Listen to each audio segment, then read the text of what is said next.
안녕하십니까. 챕터 67의 Pathway Targeted Therapy에 대해서 설명하게 된 정종원이라고 합니다. 먼저 발표 순서에 대해서 말씀드리도록 하겠습니다. 첫 번째로는 HER2 이니비터에 대해서 설명해 드릴 거고, 그 다음으로는 PDGFR의 이니비터에 대해, 그 다음으로 해저그 패스웨이 이니비터에 대해, 마지막으로 이제 인트라셀룰러 프로틴 키나제 in cancer cell 중에서도 RAS, RAF, MEK, ERK 패스웨이의 역사에 대해서 발표하도록 하겠습니다. 먼저 첫 번째로 HER2 new inhibitor에 대해서 발표하도록 하겠습니다.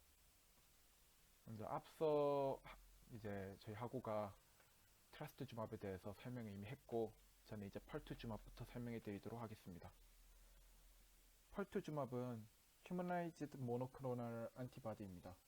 그리고 이 약물의 타겟은 HER2의 세포의 수용체에 존재하는 다이머리제이션 도메인 2입니다. 펄투주맙은 해당 도메인에 붙어서 다른 HER 패밀리와의 리간드 의존작 헤테로다이머리제이션을 억제하게 됩니다. 정상적으로 헤테로다이머리제이션이 이루어질 경우 세포 내 도메인의 티로신 장기가 인산화되고 이를 통해 신호가 전달되는데요. 이러한 신호는 세포 성장과 생존에 기여하게 되는데, 펄투주맙은 이를 막음으로써 암세포 등 억제하는 역할을 합니다.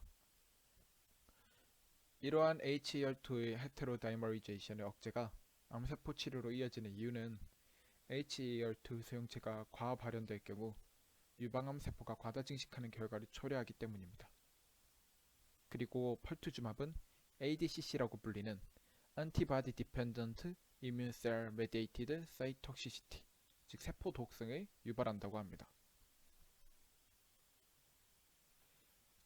해당 그림은 앞서 설명한 펄투주맙의 그림입니다. 옆에 트라스트주맙도 같이 나와 있긴 한데 이 부분은 넘어가도록 하고, 여기 그림에 나와 있는 HER2의 초록색 블럭 같은 부분이 바로 세포의 수용체의 다이머리제이션 도메인 2입니다. 원래라면 헤테로다이머리제이션이므로 HER2를 제외한 HER1, 3, 4의 다른 도메인과 HER2의 바로 이 다이머리제이션 도메인 2가 결합해서 이종 일양체를 형성해야 되지만, 펄투주맙이 이제 다이머리제이션 도메인에 자리를 잡아버리기 때문에 이러한 일양체 형성, 즉 헤테로다이머리제이션을 억제하게 되는 것입니다. ADM에 대해서 설명해 드리자면, 이제 펄투주맙의 반감기는 18일 정도이며 초기 용량을 투여한 후 메인테넌스 도즈는 3주에 한 번 투여한다고 책에 나와 있습니다. 치료적 사용법으로는 생쥐 제노그래프트 튜머 같은 HER2 과하 발현된 인간 종양세포의 성장에 대한 전임성 연구를 통해 밝혀진 바가 있는데요. 펄투주맙과 트라스트주맙을 조합해 사용하는 것은 안티튜머 액티비티를 증가한다는 결과였습니다. 여기서 제노그래프트란 이종간 조직 및 장기 이식을 의미하는데, 따라서 이 실험은 HER2 과발현된 인간 종양세포를 생쥐에게 이식해서 실험한 것이라는 것을 알 수 있습니다. 그리고 HER2가 양성인 전이성 유방암 환자의 경우 펄투주맙을 트라스트주맙이나 도세탁셀에 첨가해 사용하는 경우 평균 생존 기간을 15.7개월 증가시키는 효과를 나타냈다고 합니다. 도세탁셀이란 세포 분열 시 필요한 마이크로튜브의 분리 과정을 방해해서 암세포의 증식을 막는 항암제입니다. 부작용에 대해서 설명해 드리도록 하겠습니다. 부작용의 경우 심장 독성, 즉 카이디오톡시시티는 트라스트주맙 것과 비슷하다고 합니다. 하지만 카이디오톡식 안트라사이클린과의 컨비네이션은 나타나지 않았는데, 여기서 안트라사이클린이란 이제 약을 한 종류로서 유방암과 위암에 많이 사용되며, 이제 대표적인 예시로는 독스루비신이 있다고 합니다. 반면 트라스트주맙과 펄투주맙을 조합해 사용하는 건 위의 카이디오톡시시티, 즉 심장 독성을 나타내지 않았다고 합니다. 추가적으로 작용 기전으로 인해 펄투주맙은 태아에게 해를 입힐 수 있으며, 때문에 우리는 이 약을 통해 얻을 수 있는 이익과 손해를 이제 잘 비교하여서 신중하게 약의 사용을 결정할 필요가 있다고 책에서 얘기하고 있습니다. 다음으로 라파티닙에 대해서 설명해 드리도록 하겠습니다. 라파티닙은 오랄리 바이오어베일러블한 약 10나노몰의 IC50을 갖는 약물입니다. IC50이란 인비트로에서 50%의 억제 효과를 얻기 위해 투여해야 하는 약물 농도를 의미합니다. 라파티닙은 EGFR과 HER2의 티로신 키나제를 억제하는 억제제이며 여기서 EGFR이란 HER1을 뜻한다고 보시면 됩니다. 라파티닙은 혈장 내 반감기가 약 14시간이며 CYP3A4에 의해서 대사됩니다. CYP3A4란 주로 간과 내장에서 발견되는 효소로 독소나 약물과 같은 작은 외부 유기 분자를 산화시켜서 몸에서 제거하는 역할을 한다고 합니다. 그림에서 보시는 것처럼 라파티닙은 EGFR, 즉 HER1과 HER2의 세포 내 도메인을 타겟으로 하여 인산화에 의한 신호전달을 억제하는 역할을 합니다. 치료적 사용법과 부작용에 대해 설명하겠습니다. 먼저 라파티닙은 카페시타빈과 조합하여 사용하는 경우가 많습니다. 카페시타빈이란 도세탁셀과 자주 병용하는 경구 항암제로 유방암과 위암에 주로 쓰인다고 합니다. 아무튼 이러한 라파티닙과 카페시타빈의 병용은 전이성 HER2 양성 그리고 트라스트주마 리프랙토리한, 즉 트라스트주마브에 대해서 불응성인 유방암 환자의 치료에 쓰인다고 합니다. 또한 라파티닙은 아로마타제 억제제인 레트로졸과 함께 쓰이기도 하는데 이를 통해 HER2를 과도하게 발현하는 호르몬 수용체 양성 전이성 유방암을 가진 폐경 후 여성을 치료하는 데 사용된다고 합니다. 라파티닙의 가장 빈번한 부작용으로는 여드름 발진, 설사, 경련 및 위식도 역류의 악화가 있으며 카페시타빈과 병용할 경우 설사가 더욱 악화된다고 합니다. 그러나 카디악 톡시시티는 트라스트주마브의 것보다 낮은 양상을 보인다고 합니다. 이제 마지막으로 네라티닙에 대해서 설명해 드리도록 하겠습니다. 네라티닙 또한 오랄리 바이오어베일러블한 약물로서 HER2와 EGFR의 프로틴 티로신 키나제를 타겟으로 한 비가역적 억제제입니다. HER2와 EGFR에 대한 각각에 대한 IC50 값은 59나노몰, 92나노몰입니다. 그리고 HER2 양성인 유방암 환자에게 트라스트주마브과 함께 병용하여 사용할 경우 어느 정도 효과가 입증되었다고 합니다. 그리고 가장 흔하면서도 빈번한 부작용으로는 설사가 있다고 합니다. 그림은 보시는 바와 같이 EGFR과 HER2를 타겟으로 한다는 것을 보실 수 있습니다. 다음으로 PDGFR의 이니비터에 대해서 설명해 드리도록 하겠습니다.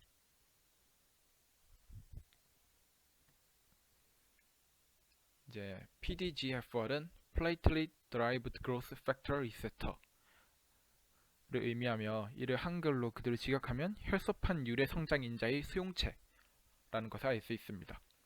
여기서 혈소판 유래 성장 인자, 즉 앞에 PDGF는 소단위체의 경우 세포 증식, 세포 분화, 세포 성장, 그리고 발달 및 암을 포함한 많은 질병을 조절하는 중요한 인자라고 합니다. 즉 이러한 중요한 인자의 수용체가 바로 PDGFR인 것을 알 수 있습니다. 이러한 PDGFR은 주기세포 성장을 포함한 메센카이멀 바이올로지에서 매우 중요한 역할을 합니다. 그리고 종양 형상에 관하여 혈관 신생과 전이에 연관되어 있다고 합니다. 이마티닙을 포함한 소분자 단백질 키나제 억제제는 GIST 환자 치료에 이용된다고 합니다. GIST란 위장관 기질 종양을 의미하며 위장관 벽의 근육층에 위치한 카알세포, 카알세포는 근육의 수축 이완을 조절하는 세포가 되겠습니다. 이러한 카알세포가 변이를 일으켜 발생하는 희귀질환이며 점막 하층이나 근육층에 비교적 경계가 뚜렷한 종괴를 형성하게 된다고 합니다. 이마티닙은 이러한 위장관 기질 종양 환자를 치료하는 데 사용되는 PDGFR에 관련된 약물이고, 덧붙여 뒤에서 더 자세하게 설명한 올라라투맙은 이를 독소르비신에 더해 사용할 경우 STS 환자, STS란 소프트 티슈 sarcoma, 즉 영조직 육종을 의미합니다.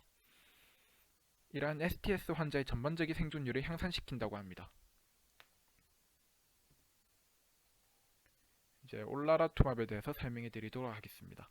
올라라투맙은 휴먼 이뮤노글로불린 G1 모노클로널 안티바디입니다.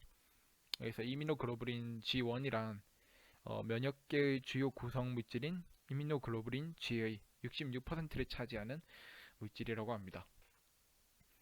이러한 올라라투맙은 PDGFR 알파에 바인딩하며 이제 리간드 메디에이티드 수용체 활성화를 막는 역할을 한다고 합니다. 치료 용법에 대해서 설명해 드리도록 하겠습니다. 올라라투맙은 독소루비신과 병용하여 이제 성인 환자를 치료하는데 특히 STS를 보유하고 있는 성인 환자를 치료하는데 사용되는데요. 이러한 STS 환자 중 안트라사이클린 함유요법이 적합하고 방사선요법 또는 수술로 치료할 수 없는 그러한 조직학적 서브타입을 갖고 있는 STS를 가진 환자에게 굉장히 적합한 약물이라고 합니다. 최근 연구에 따르면 이러한 독소루비신과 올라라투맙을 병용하여 이러한 환자들에게 사용하는 것은 평균 생존율을 26개월로 최대 2배까지 상승시켰다고 합니다. 이제 부작용은 이렇게 엄청나게 많은데요. 하나하나 읽어드리자면 메스꺼움, 피로, 근골격통, 점막의 염증, 탈모증, 구토설사, 식욕감소, 복통, 신경병증, 두통, 그리고 림프구 감소증, 호중구 감소증, 혈소판 감소증, 고혈당증, APTT 상승, 저칼륨 혈증 및 저인산 혈증 등이 있다고 합니다. 그리고 그 외의 부작용으로는 이제 infusion related reaction, 여기서는 이제 저혈압과 열, 오한, 발진 등이 있고요. 그리고 폐하 및 태아에게 굉장히 심각한 손상을 끼칠 수 있다고 합니다. 여기서 APTT에 대해서 잘 이해를 못하신 분들이 계실 수도 있기 때문에 설명해 드리자면 혈장에 시약을 첨가하여 섬유소 응계가 형성되는데 걸리는 시간을 측정한 것을 바로 이 APTT 느려가지고 풀네임으로 설명해 드리자면 Activated Partial Thromboplastin Time이라고 합니다. 이제 만약에 정상보다 이러한 응계 형성 시간이 길게 걸린다면 APTT가 연장되었다고 말하며 출혈 가능성이 높아진다고 합니다. 즉 올라라투맙의 부작용 중 하나가 이러한 출혈 가능성의 상승이라는 것을 아실 수 있습니다. 다음으로 헤지오그 패스웨이 이니비터에 대해서 설명해 드리도록 하겠습니다. 이제 헤지오그 패스웨이 이니비터는 를 설명하기 앞서서 헤지오그 패스웨이에 대해서 조금 설명해 드리자면 배양세포가 적절한 세포 분할을 위해 신호를 전달하는 경로로 만약 이게 부재할 경우 뇌와 뼈 그리고 근육 등 우리 몸의 많은 조직의 발달에 문제가 생긴다고 합니다. 이러한 헤지오그 패스웨이는 여기 프루트 플라이 즉 과실파리의 유전자 연구를 통해서 밝혀졌으며 포유류에서는 헤지오그 상동체가 3개가 있다고 합니다. 그리고 이러한 헤지오그 패스웨이는 이제 데벨롭먼트 즉 발달하는 동안 이제 주요 조절자인 헤지오그 신호 단백질이 이제 디스팅트한 그레디언트를 통해서 여러 가지 다른 종의 조직에서 배아세포 분할을 제어하게 된다고 합니다. 그리고 성인의 경우 헤지오그 시그널은 이제 줄기세포 조절 및 조직 재생에서 그 역할을 가지고 있다고 합니다. 또한 BCC of the skin, 여기서 BCC는 basal cell carcinoma를 의미하는데요. 이것은 이제 헤지오그 패스웨이의 디스레귤레이션에 의해서 일어나는 질병으로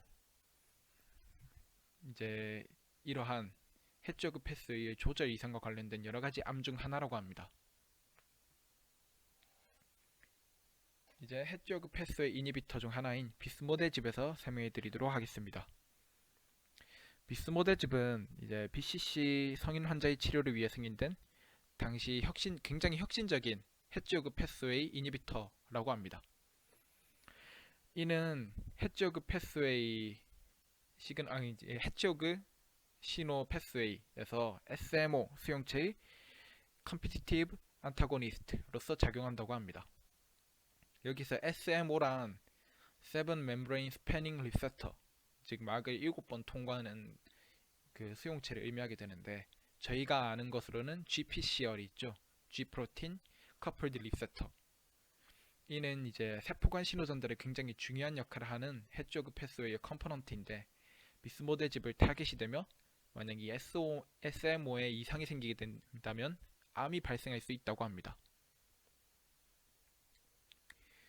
이제 비스모데집은 전이성 또는 이제 재발된 BCC 환자에게 사용되며 여러 가지 다른 암에서도 임상 시험을 받고 있다고 합니다. 일반적인 부작용으로는 이제 그 위장 쪽의 장애, 메스꺼움, 구토, 설사, 변비 등이 있죠. 그리고 근육 경련, 피로, 탈모 및 이상 지혈증 등이 있습니다. 이러한 부작용은 대부분 경미하거나 이제 심각하지 않은 중간 정도일 것이지만, 비스모데집의 경우 심각할 경우 태아 사망 및 심각한 선천적 결함을 유발할 수 있기 때문에 임신 중의 경우에는 사용하지 않는 것을 추천한다고 합니다.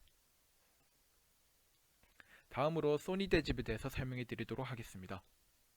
이제 소니데집은 비스모데집과 유사한 SMO 수용체 신호 전달에 결합하여 억제하는 해저그 패스웨이 이니비터입니다.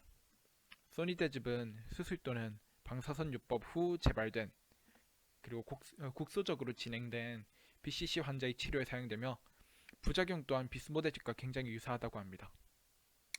소니데집은 이러한 신호 전달 억제를 통해서 여러 가지 효과를 낸다고 합니다.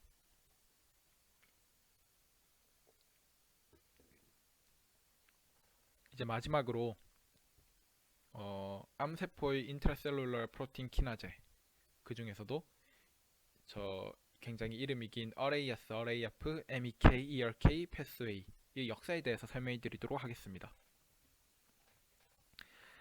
먼저 HRAS와 KRAS는 그 하비와 크리스텐이 이제 생쥐 육종 바이러스의 이름을 따서 만든 이름이며 인간 종양에서 발견된 최초의 종양 유전자입니다. 저기 HRAS의 H는 하비, 그리고 KRAS에서의 K는 크리스텐의 첫 알파벳을 따온 것입니다. 이러한 발암 유전자는 거의 대부분의 암의 약 20%에서, 그리고 이러한 그 발암 유전자와 굉장히 연관이 깊은 암들이 90%에서 활성화되어 있고, 그리고 돌연변이가 일어난 채로 발견된다고 합니다. 그리고 NRAS는 인간 신경 아세포 중에서 확인되었으며, 첫 번째 RAF 유전자는 이제 그것을 아주 강력한 이제 종양 발생 효과에 의해서 발견되었다고 합니다. 최초의 RAF 유전자 발견 후 RAF 유전자인 ARAF와 BRAF가 확인되었으며, 그들의 유전자 산물은 바로 세린과 스레오닌의 프로틴 키나제라고 합니다.